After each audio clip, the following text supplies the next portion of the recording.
शिव समान दाता नहीं, विघ्न निवारण हार, लज्जा मोरी राखिए, नंदी के असवार। बोलो कैलाशपति महादेव की जय हो।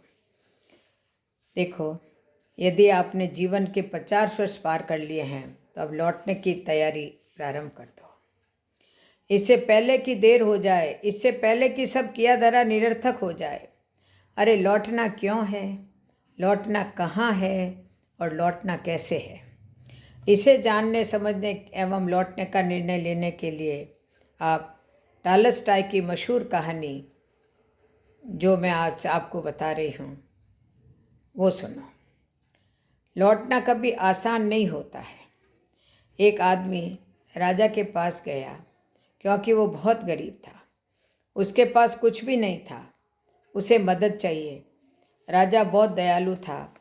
उसने पूछा कि क्या मदद चाहिए। आदमी ने कहा थोड़ा सा भूखंड चाहिए। राजा ने कहा कि कल सुबह सूर्योदय के समय तुम यहाँ आना, जमीन पर तुम दौड़ना। जितनी दूर दौड़ पाओगे वो पूरा भूखंड तुम्हारा हो जाएगा। परंतु ध्यान रहे कि जहाँ से तुम दौड़ना शुरू करोगे सूर्यास्त तक तुम्हें वहीं लौट कर आना होगा, अन्यथा तुमको कुछ नहीं मिलेगा। अब आदमी खुश हो गया।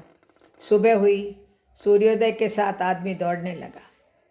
आदमी दौड़ता रहा। सूरज सिर पर चढ़ आया था पर आदमी का दौड़ना नहीं रुका था।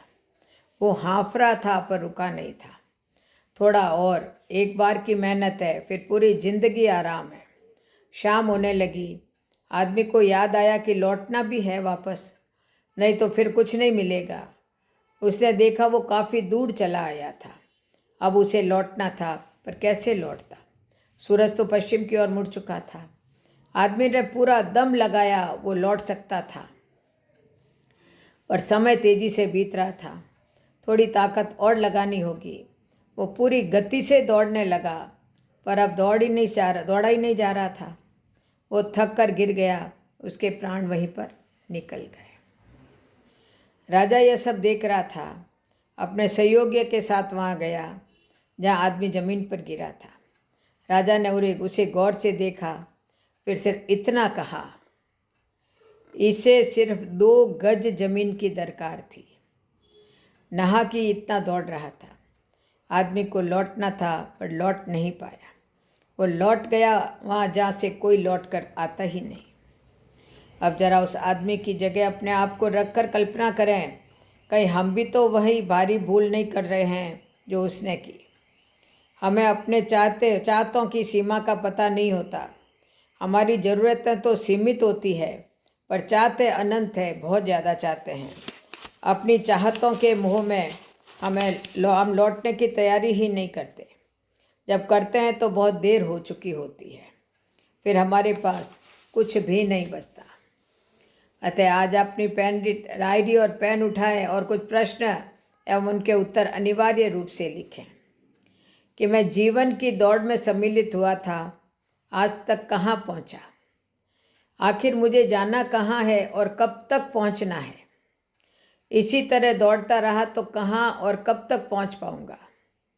हम सभी दौड़ रहे हैं बिना ये समझे कि सूरज समय पर लौट जाता है। अभिमन्यु भी लौटना नहीं जानता था। हम सब अभिमन्यु ही है। हम भी लौटना नहीं जानते। सच ये है कि जो लौटना जानते हैं वह जीना भी जानते हैं, पर लौटना इतना ही आसान नहीं होता। काश टॉलस्टॉय की कहानी का वो पात्र समय से लौट पाता। हे ईश्वर, मैं ईश्वर से प्रार्थना करता हूँ कि हम सब लौट पाएं। लौटने का विवेक, सामर्थ्य एवं निर्णय सबको मिले और सबका मंगल होए। बोलो जय श्री कृष्ण, जय जय श्री राधे, जय।